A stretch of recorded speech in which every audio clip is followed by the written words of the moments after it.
Heritage Hub tuyizamo twumvaga muri rusange ari ahantu tugiye gufata ubumenyi butandukanye, tugiye kumenyera amateka aranze igihugu, ariko nanone tukumva uruhare rwacu mu kubungabunga umurage. Na mbere ngiye nkigera hano hari byinshi byanyigishije, kuko nkihagera nahise mbona umuco, mbona u Rwanda.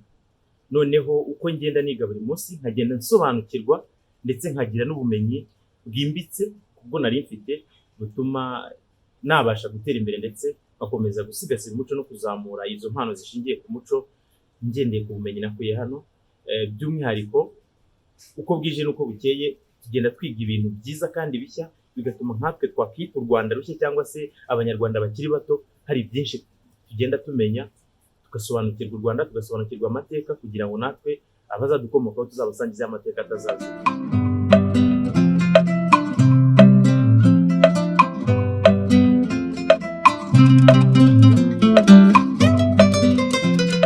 Rutunga kuko iyo uvuze u Rwanda rwa Gasabo biza hafi, noneho kuvuga Gihanga ukumva ahantu yahereye yandi u Rwanda, byo ntako bisa. Twabyishimiye, byagiye bifungura amaso yacu tumenye ibyari byo, ariko by'umwihariko ikintu nakunze n'uburyo cy'abanyarwanda babanaga n'ibidukikije, bitari gusa kubibungabunga ahubwo bikanabafasha no mu buzima bwabo bwa buri munsi.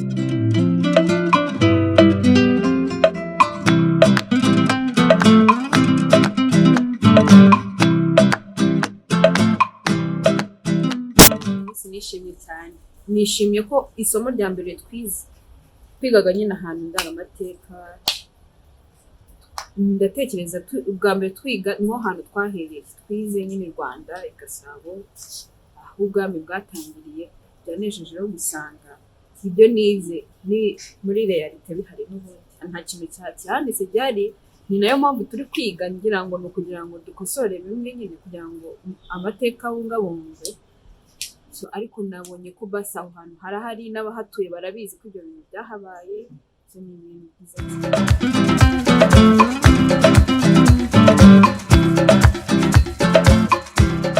Urugendo rw'uyu munsi kuri njyewe ntabwo rwari rusanzwe, kuko bwa mbere nasobanukiwe noneho amateka y'u Rwanda, ubudasa bw'abanyarwanda, aho nabonye noneho neza nkanasobanukirwa bimwe mu birango byarangaga inzira z'ubwiru, bimwe mu birango byarangaga abanyarwanda cyangwa se n'u Rwanda rwa kera, by'umwihariko nk'ibiti twagiye tubona badusobanurira ibyo biti icyo bisobanuye ku banyarwanda, icyo byamaraga ku Rwanda no ku banyarwanda muri rusange, ndetse n'akamaro kabyo. Mbona ko hari na byinshi bigikenewe, yaba aho nkomoka cyangwa se aho mvuka mu gace mperereyemo, kugira ngo dukomeze gusigasira umuco wacu n'umurage wacu, tunabibyaza umusaruro, twubaka n'igihugu cyacu muri rusange.